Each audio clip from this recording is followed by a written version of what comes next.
लेकिन भेजे प्रथम दिन आपका जो बालू में पूरा आपका पैर जलते हुए 1:30 बजे का समय था सर, पैदल पैदल पैदल पैदल पूरा नदी सीता जी के बारे में थोड़ा लिखा हुआ है।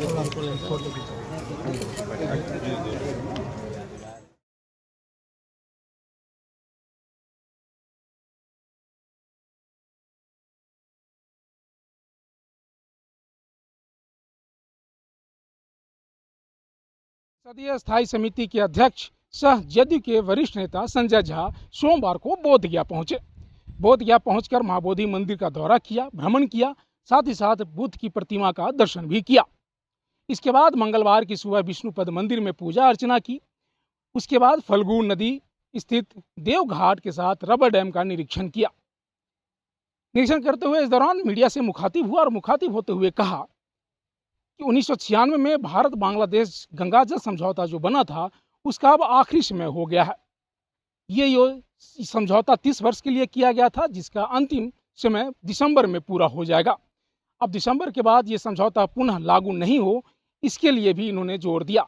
यानी कि इन्होंने साफ साफ शब्दों में कहा है कि गंगा जो है पूरे बिहार होकर गुजरती है और बिहार के लोगों के लिए पानी बहुत आवश्यक है। इन्होंने कहा कि 1996 में जब ये समझौता हुआ था तो बिहार की उस समय आबादी 7.25 करोड़ थी, लेकिन आज के दौर में 2026 में बिहार की आबादी 13 करोड़ से ऊपर है। यानी कि 13 करोड़ की आबादी वाले राज्य की गंगा जल की अति आवश्यकता है। गंगा जल पर वकालत करते हुए संजय झा ने कहा कि आने वाले समय में बिहार जो है वो लगातार जल संकट से जूझ रहा है और जो वाटर लेवल है, जल स्तर है, दिन दिन नीचे चला जा रहा है। ऐसे में अगर ये योजना पुनः लागू होगी तो कहीं ना कहीं बिहार के लिए, कहीं ना कहीं बिहार वासियों के लिए ये अपने आप खतरे में डाल जाएगी। इससे समझौते को आगे पुनरावृत्ति न करने पर इन्होंने वकालत करते हुए कहा कि आने वाले समय में बिहार का जल स्तर दिन दिन घटता जा रहा है। साथ ही साथ यहाँ के लोगों के लिए पानी, पेयजल, सिंचाई के साथ साथ अति आवश्यकता है पानी को, और इस समझौते को पुनरावृत्ति न हो इस पर ध्यान देने की आवश्यकता है। साथ ही साथ उस समय जब समझौता हुआ था, 1996 में समझौता हुआ था, उस समय तत्कालीन सरकार को भी घेरते हुए कहा कि बिहार के हित की ध्यान रखने की ज़रूरत है। पूरे बिहार से होकर गंगा जल गुजरती है, गंगा नदी गुजरती है और बांग्लादेश में जाती है, तो कहीं ना कहीं पहले बिहार वासियों को हित के लिए इस समझौते को ध्यान में रखने की आवश्यकता है।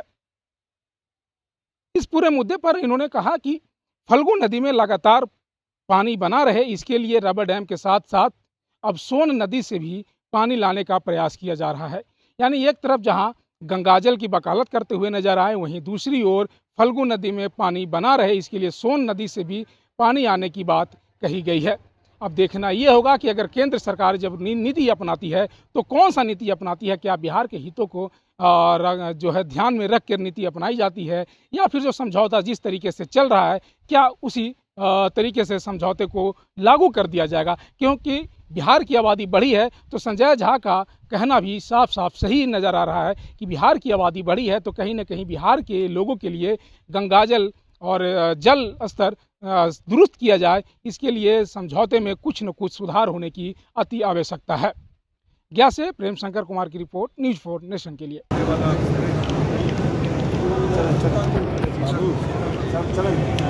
चला जी, चलो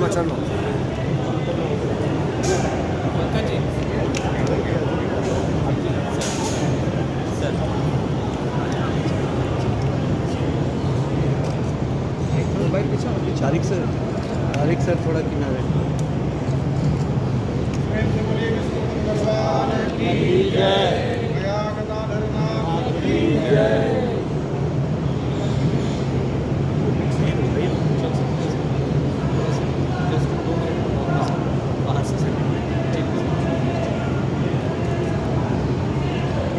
लेकिन भेजे प्रथम दिन आपका जो बालू में पूरा आपका पैर जलते हुए 1:30 बजे का समय था सर, पैदल पैदल पैदल पैदल पूरा नदी सीता जी के बारे में थोड़ा लिखा हुआ है।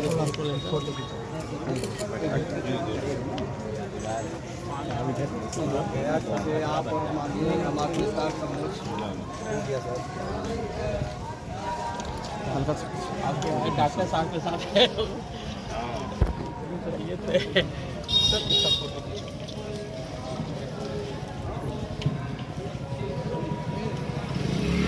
आपका पट्टा इसी के लिए फोटो ले रहे हैं